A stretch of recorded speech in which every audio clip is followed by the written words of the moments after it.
on voit que le Seigneur Jésus-Christ, eh bien, la parole de Dieu nous dit, nous avons tout pleinement en Jésus-Christ. Donc, il n'est pas Jésus seul, et même le Seigneur le disait lui-même, je ne suis pas seul, le Père est avec moi. Mais si vous venez parler de Yeshua, c'est-à-dire de Jésus, eh bien, dans certaines congrégations, je veux dire catholiques, SISA, ou comment je pourrais dire, surtout évangéliques, dans Vie et Lumière, hein, cette hérésie qui est contre Dieu, puis qui marie les homosexuels, excusez-moi de le dire, je suis obligé, eh bien, si vous venez simplement avec Jésus, il monte encore 2 personnes, donc c'est Jésus seul.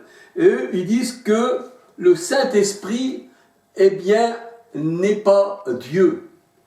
Eux, ils disent que le Saint-Esprit, c'est pas Dieu. C'est pas Dieu, le Saint-Esprit. Alors c'est tout le contraire. Parce que si vous enlevez l'Esprit Saint de la parole de Dieu, la Bible, elle dit que Jésus a été conçu en tant qu'homme par l'Esprit Saint. Et que ce n'est pas lui qui parle, le Christ, c'est-à-dire le corps du Christ, ce n'est pas lui qui parle. La parole de Dieu, elle dit de Jean 6, 57, que l'Esprit qui est en Jésus-Christ, qui est le Père, parce que Jésus est né du Père, né du Saint-Esprit, hein, cet enfant vient du Saint-Esprit, eh bien quand on disait le Père est en moi, ça voulait dire que le corps, c'était le temple, le Père était en lui, et c'est le Père qui fait l'œuvre, c'est celui qui est en moi, hein, alléluia. Ça veut dire que quand Christ parlait, et quand il disait celui qui me voit celui qui m'a envoyé, ça veut dire que Christ avait envoyé lui-même. Jean 12, 45. Alléluia. Donc, c'était pour cela que je voulais vous parler, eh bien, de l'esprit. Parce que Dieu est esprit, il n'y a qu'un seul esprit. Et c'est cet esprit, c'est Dieu qui s'est manifesté dans la chair, qu'on a appelé, eh bien, Jésus-Christ, alléluia, eh bien, qui est le Dieu véritable et la vie éternelle. Alors là, nous voyons qu'on parle de l'esprit, hein, un seul esprit, eh bien, c'est-à-dire distribue ces choses selon sa volonté, à un autre, à un autre, à un autre, mais toujours par le même esprit. Alors là, j'ai pris, je vais prendre la Bible, excusez-moi, Chouraki, la Bible, je ne sais pas si vous la voyez, la Bible Chouraki, et on va essayer de s'adapter à ce que Chouraki nous dit, parce que c'est encore une autre version, mais qui veut dire la même chose. Alors voici ce qu'il dit Chouraki, dans 1 Corinthiens 12, verset 1. Alors il est dit, dans la Bible Chouraki, à propos des dons du souffle. Alors là, Chouraki, lui, traduit l'esprit par le souffle. Et nous savons que dans la parole de Dieu, il n'y a pas 3 souffles. Il n'y a qu'un seul souffle. C'est le vent de l'esprit, c'est l'esprit. Pour le Seigneur, il dit, je les ai tués par le souffle qui sort de ma bouche. Ça veut dire c'est par l'esprit. Et l'esprit, c'est la parole, c'est l'épée. Alléluia.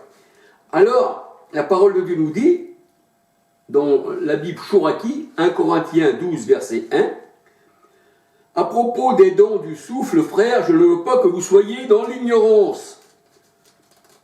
À propos des dons du souffle. Donc, il n'y a pas 36 souffles dans la parole de Dieu. Puisque le souffle, c'est l'esprit. Alors, je vais plus loin. 1 Corinthiens 12, verset 2. Vous le savez, quand vous étiez des goïms, c'est-à-dire des païens, vous étiez conduits et entraînés vers les idoles muettes. Ainsi, je vous fais connaître que personne ne parlant par le souffle d'Élohim. Et Élohim souffla dans les narines de l'homme dans la Genèse. Et il devint une âme vivante, le souffle d'Élohim. Le souffle d'Élohim, c'est le Saint-Esprit, alléluia. Quand le Seigneur Jésus-Christ disait « Recevez l'Esprit » à ses disciples, dans Jean 20, 22, il me semble, il aurait pu aussi bien leur dire « Recevez le souffle ». Alors, 1 Corinthiens 12, verset 3, Aussi je vous fais connaître que personne parlant dans le souffle d'Élohim ne peut dire anathème Yeshua, et nul ne peut dire Adon Yeshua, c'est-à-dire Seigneur. Seigneur, c'est l'esprit, c'est le souffle. 2 Corinthiens 3,17. Alors je vais recommencer. 1 Corinthiens 12,3. Aussi je vous fais connaître que personne parlant dans le souffle d'Élohim ne peut dire anathème, c'est-à-dire que Jésus est malédiction.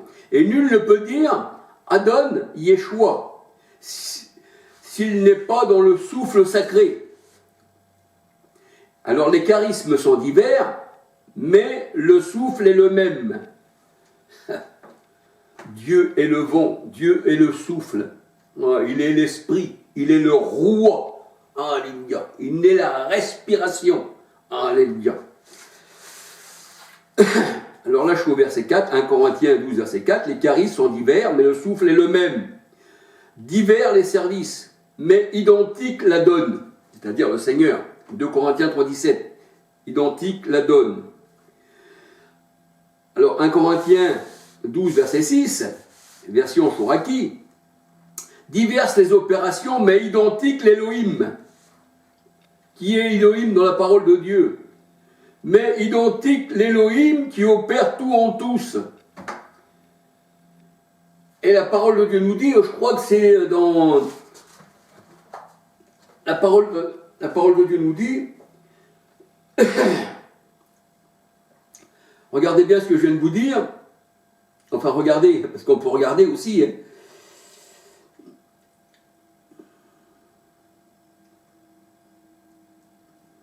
Alors 1 Corinthiens 12 verset 6, version Chouraki, diverses les opérations, mais identiques l'Élohim qui opère tout en tous. Et la parole de Dieu nous dit dans Éphésiens 4, verset 6, un seul Dieu est Père de tous, qui est au-dessus de tous, et parmi tous et en tous. Alléluia. Et là, la parole de Dieu nous dit dans 1 Corinthiens 12, verset 6, diverses les opérations, mais identiques l'Élohim, qui opère tout en tous. Alors, 1 Corinthiens 12, verset 7, à chacun la manifestation du souffle. À chacun la manifestation est donnée par le souffle. Verset 8, 1 Corinthiens 12, 8, version Chouraki. Oui, à l'un est donné par le souffle une parole de sagesse. Alléluia. Alors je vais revenir à 1 Corinthiens verset 7. 1 Corinthiens 12 verset 7. À chacun la manifestation du souffle est donnée pour l'utilité. Oui, à l'un est donné par le souffle une parole de sagesse. À l'autre une parole de connaissance selon le même souffle. À un autre l'adhérence par le même souffle. À un autre les charismes pour de guérir, c'est-à-dire spirituellement, pas charnellement.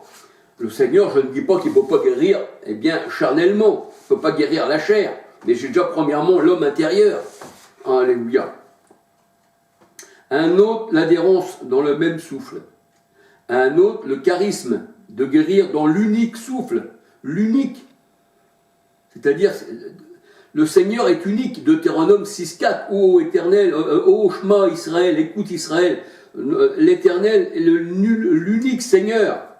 Alléluia. C'est ce que nous dit la parole de Dieu. Et c'est ce que nous dit dans 1 Corinthiens 12, verset 9. Un autre, l'adhérence dans le même souffle. Un autre, des charismes de guérir dans l'unique souffle.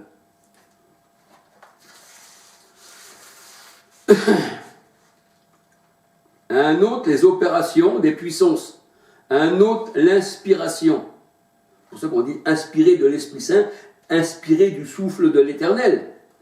Un autre, la connaissance des souffles. Un autre, la connaissance des souffles.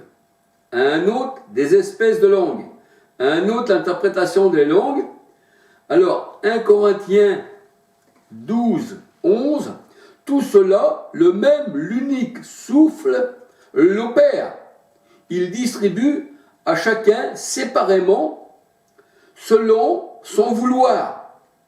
Selon son vouloir. Alors la parole de Dieu nous dit dans 1 Corinthiens, verset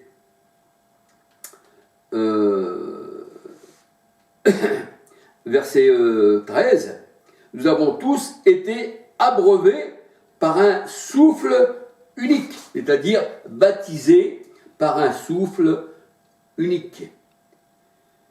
Et c'est pour ça que la parole de Dieu nous dit qu'on Jean-Baptiste baptisait lui d'eau. Il disait, moi je vous baptise d'eau, mais celui qui vient après moi, lui vous baptisera dans l'Esprit Saint. C'est-à-dire dans ce souffle unique, dans cet esprit qui est unique. Alléluia. Et c'est pour ça qu'on ne peut pas blasphémer contre le Saint-Esprit. Hein? Pourquoi? Parce qu'il est Dieu lui-même. Matthieu 12, versets 28 à 32, on pouvait blasphémer contre Jésus homme, contre un homme. Si on prenait Jésus pour un homme, on pouvait blasphémer, ça nous serait pardonné. C'est ce que dit le Seigneur. Mais 1 Samuel 2,25 nous dit aussi exactement pareil. Quiconque blasphème contre un homme, Dieu le jugera, mais si on blasphème contre l'Éternel, il n'y a pas de pardon. Parce que le Saint-Esprit, on ne peut pas le blasphémer. On ne peut pas.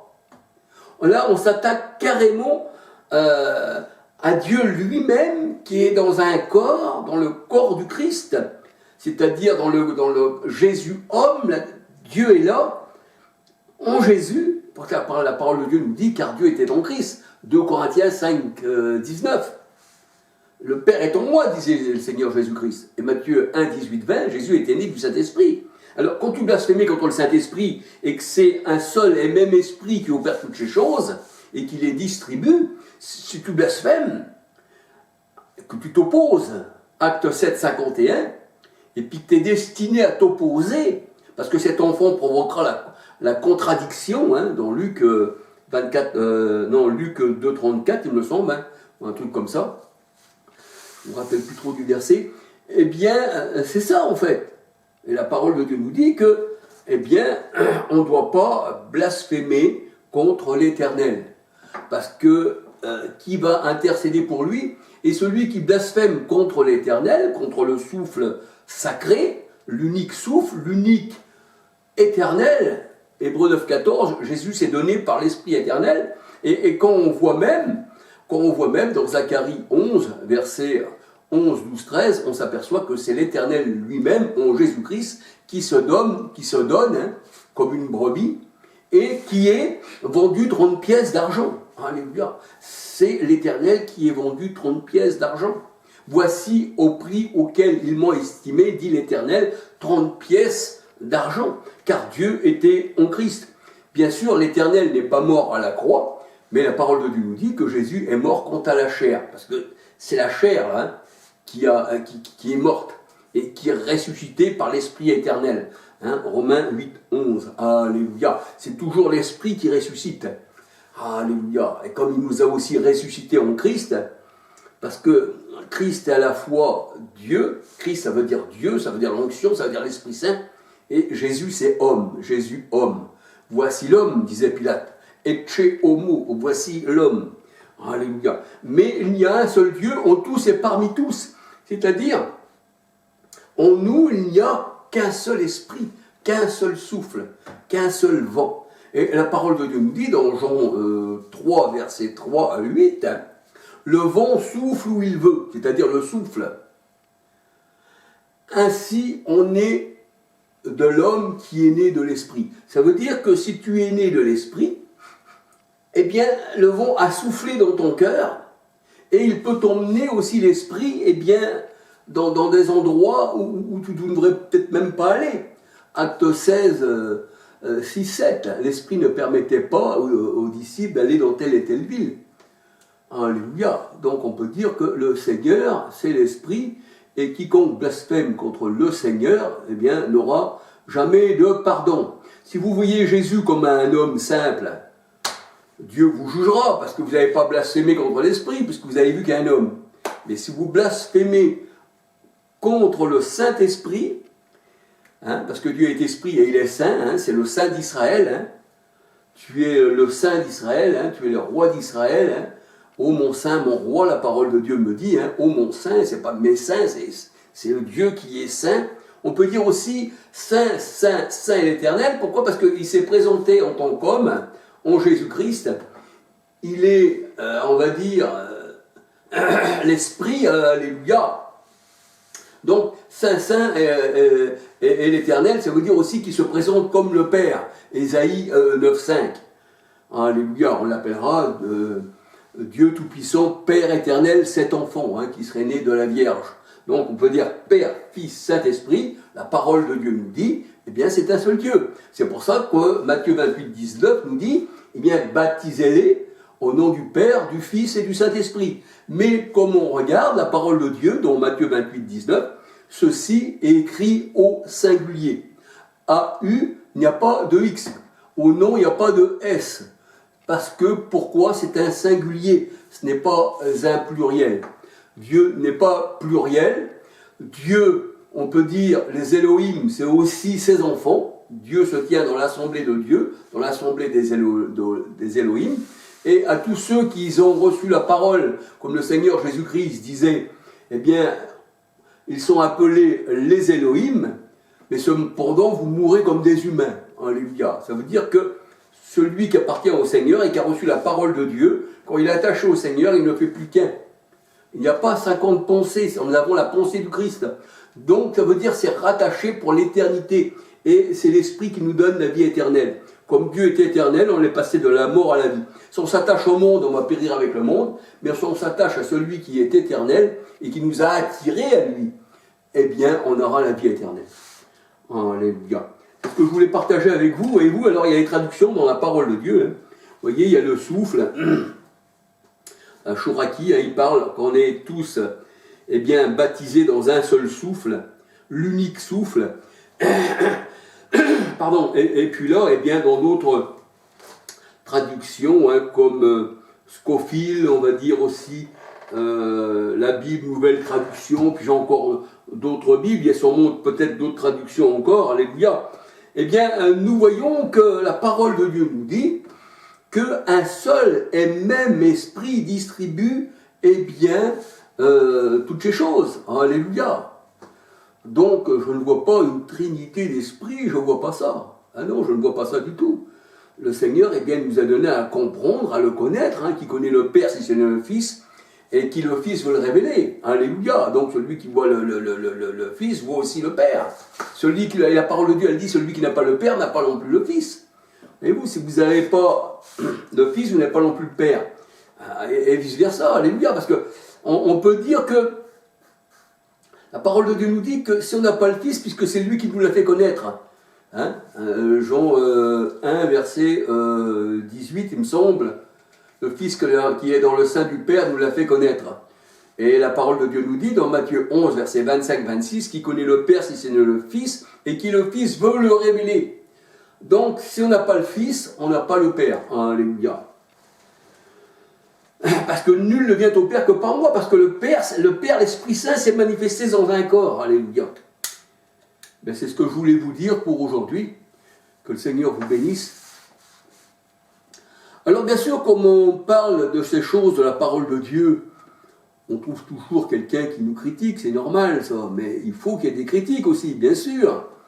Et le Seigneur dit, quand on va vous critiquer, soyez heureux, parce que l'Esprit de gloire, l'Esprit du Christ, est sur vous. Si vous étiez du monde, le monde vous aimerait, mais voilà. Alors, je vous dis ça parce qu'il y a une personne qui s'appelle Samuel, et que je pense reste dans l'ombre. Vous savez, moi, je ne cache pas, je ne crains pas les hommes, je crains l'Éternel, alléluia. Je m'appelle Dorkel Charles, voyez-vous, je ne me cache pas, je me présente, j'ai mis sur mes vidéos, c'est pas un nom qui est faux, c'est moi. Et je veux marcher en plein jour, parce que l'Éternel est ma lumière. Mais le Seigneur, il dit, il y en a qui se mettent dans la nuit, dans l'ombre, mais vous savez, chuchoter dans l'ombre, une voix qui vient de l'ombre, ça veut dire que c'est un peu des sociétés secrètes.